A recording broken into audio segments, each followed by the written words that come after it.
Hello students. Today we are going to discuss the second chapter of political science, that is diversity and discrimination. First, talking about difference and prejudice. Now there are many things that make us what we are: how we live, the languages we speak, what we eat, where, the games we play, and the things we celebrate. All of these are influenced both by the geography and history of the place where we live. There are 8 major religions in the world. Every single one of them is practiced in India. We have more than 1600 languages that are people's mother tongue, and there are more than 100 dance forms. Yet, this diversity is not always celebrated. This is because we feel safe and secure with people who look, talk, dress, and think like us. Sometimes, when we meet people who are very different from us, we may find them strange and unfamiliar. At times, we may not understand or know the reasons why they are different from us. People also form certain attitudes and opinions about others who are not like them. We often see villagers as ignorant and superstitious, and see people in cities as money minded, lazy, and cunning. When our opinions about certain people are always negative, seeing them as lazy, cunning, stingy, as some of these statements, then these become prejudices that we carry about them. So, prejudice means to judge other people negatively or see them as inferior. When we think that only particular way is the best and right way to do things, we often end up not respecting others who may prefer to do things differently. For example, if we think English is the best language and other languages are not important, we are judging these other languages negatively. As a result, we might not respect people who speak languages other than English. We can be prejudiced about many things: people's religious beliefs, the color of their skin, the region they come from, the accent they speak in, the clothes they wear, etc. Often, our prejudices about others are so strong that we don't want to form friendships with them.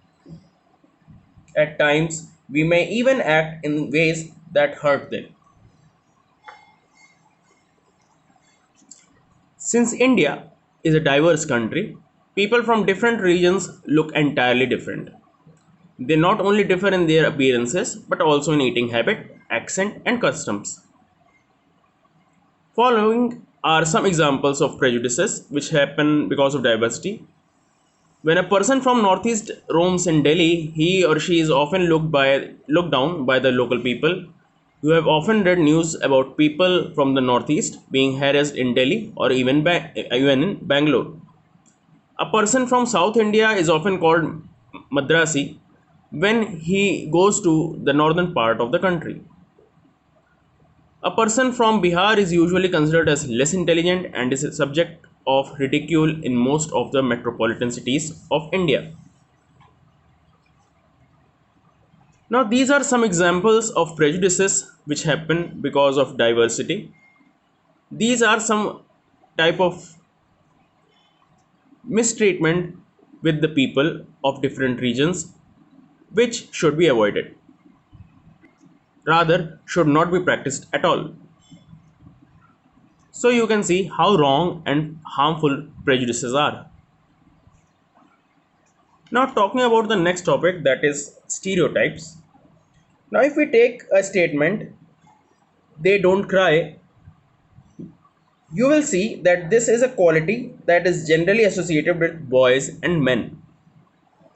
As babies or children, when boys fall and hurt themselves, their parents and other family members often console them by saying, "Don't cry, you are a boy.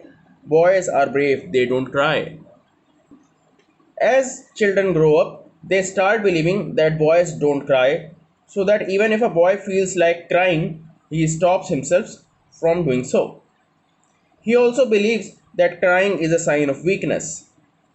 So, even though both boys and girls sometimes want to cry, especially if they are angry or in pain, as they grow older, boys learn or teach themselves not to cry. If a grown boy cries, then he feels that others will either tease him or laugh at him, and so he stops himself from doing so in front of others. This is the way boys are, and this is how girls are. These are the statements we hear constantly and accept without even thinking, and we start believing that each one of us must behave accordingly. We fit all boys and all girls into an image that society creates around us. When we fix people into one image, we create a stereotype. When people say that those who belong to a particular country, religion, sex, race, or economic background are stingy, lazy, criminal, or dumb, they are using stereotypes. They are stingy and generous people everywhere, in every country, in every religion, in every group, whether rich or poor, male or female. And just because some people are like that, it is not fair to think that everyone will be the same. Stereotypes stop us from looking at each person as a unique individual with his or her own special qualities and skills that are different from others. They fit large number of people into only one pattern or type. Stereotypes affect all of us as they prevent us from doing certain things that we might otherwise be good at. Now, there are certain gender based stereotypes, and apart from that, we also see stereotypes based on religion, caste, and place of origin. If we talk about gender based stereotypes, we will often see in films and advertisements and in serials that in almost all the advertisements related to detergents, washing machines, dishwashers, etc., show a woman as the main protagonist. On the other hand, all the stunts shown in a bike ad is performed by ferocious looking men. So these are some examples of stereotypes. Now coming over to our next topic, that is inequality and discrimination. Now, discrimination is something which happens when people act on their prejudices or stereotypes. If you do something to put other people down, if you stop them from taking part in certain activities and taking up jobs, or stop them from living in certain neighborhoods, prevent them from taking water from the same well or hand pump, or not allow them to drink tea in the same cups or glasses as others, you are discriminating against them. Discrimination can take place because of several reasons. You probably recall from the previous chapter that we talked about Samir Ek and Samir Do, which were different from each other in many ways. For example, they belong to different religions. This is an aspect of diversity. However, this diversity can also be a source of discrimination. Groups of people who may speak a certain language, follow a particular religion, live in specific regions, etc., may be discriminated against as their customs or practices may be seen as inferior.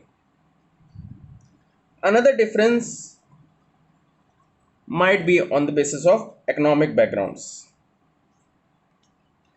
But this is not a form of diversity but of inequality.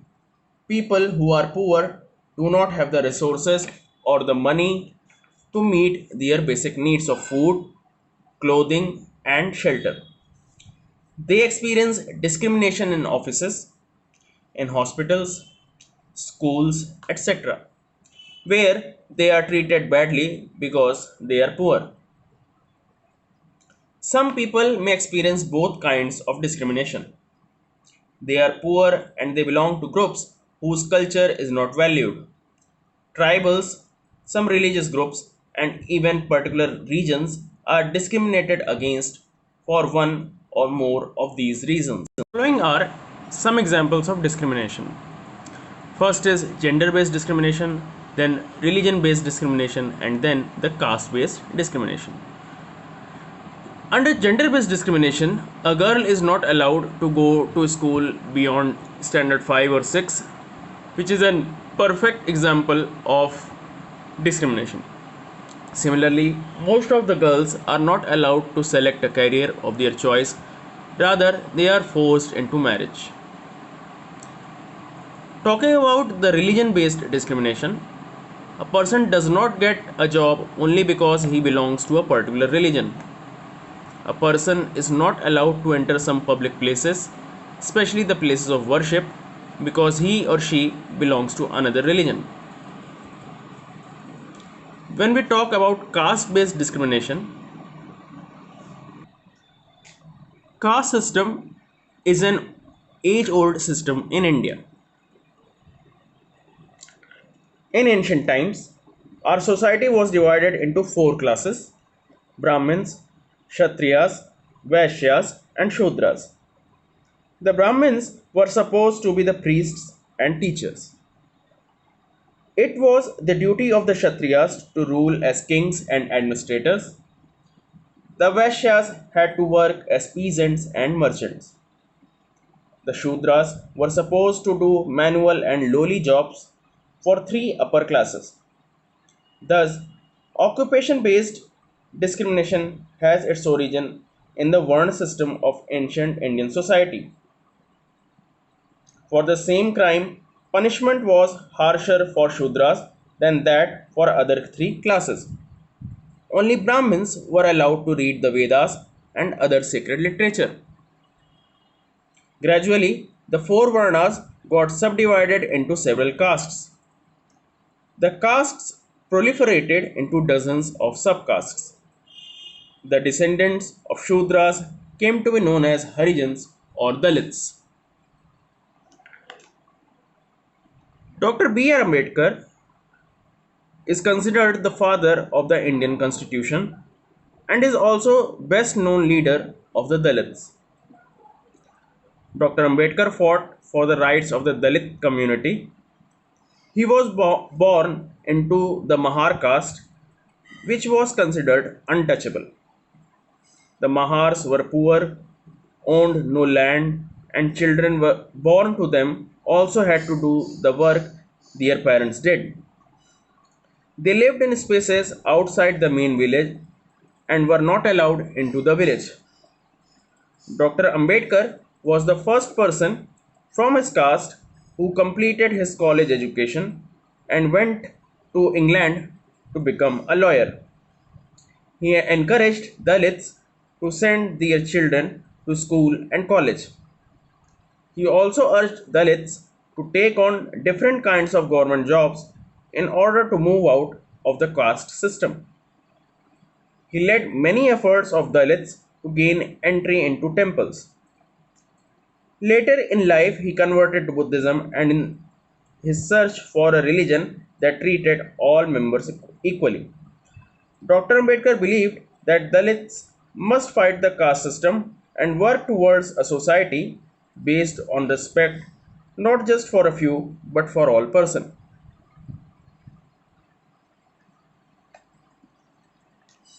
Caste system has been so deep rooted that it was difficult to come out of the predefined social levels. The son of a potter could only become a potter and nothing else. The son of cobbler could only become a cobbler and nothing else. The task of conducting religious rituals could only be done by a Brahmin. A person from the so called lower castes was not allowed to attend the feast being organized by upper caste people. So caste-based discrimination is not only limited to preventing Dalits from undertaking certain economic activities, but it also denies them the respect and dignity given to others. Now, moving on to our next topic, that is striving for equality. The struggle for freedom from British rule also included within it the struggle of large groups of people who not only fought against the British but also fought to be treated more equally. Dalits, women, tribals, and peasants fought against the inequalities they experienced in their lives. Many Dalits organized themselves to gain entry into temples. Women demanded that they should have as much a right to education as men did. Peasants and tribals fought to release themselves from the hold of the moneylender and the high interest they were charged. When India became a nation in 1947, our leaders too were concerned about the different kinds of inequalities that existed. Those who wrote the Constitution of India, a document that laid out the rules by which the nation would function, were aware of the ways in which discrimination had been practiced in our society and how people had struggled against this.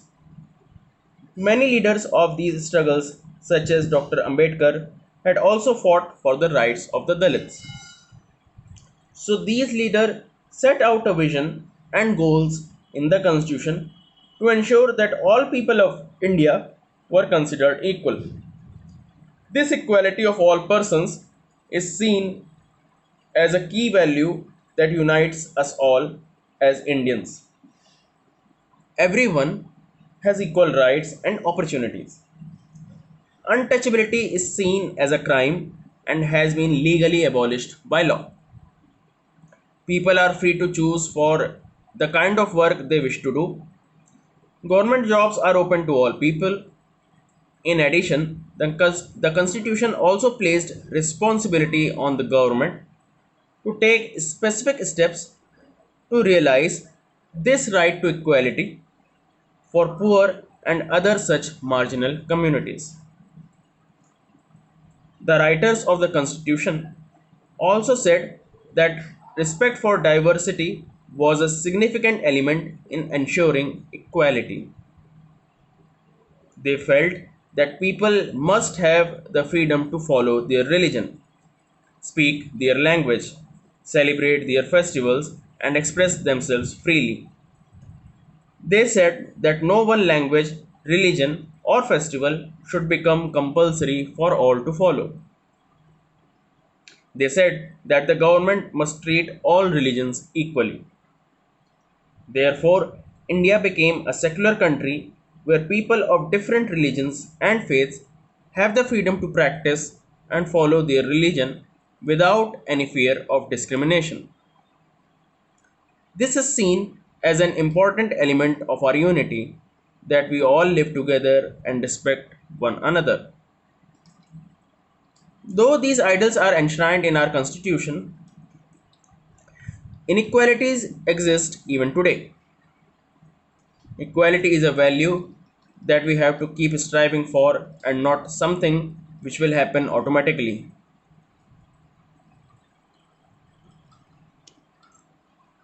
So, students, this is it in this chapter.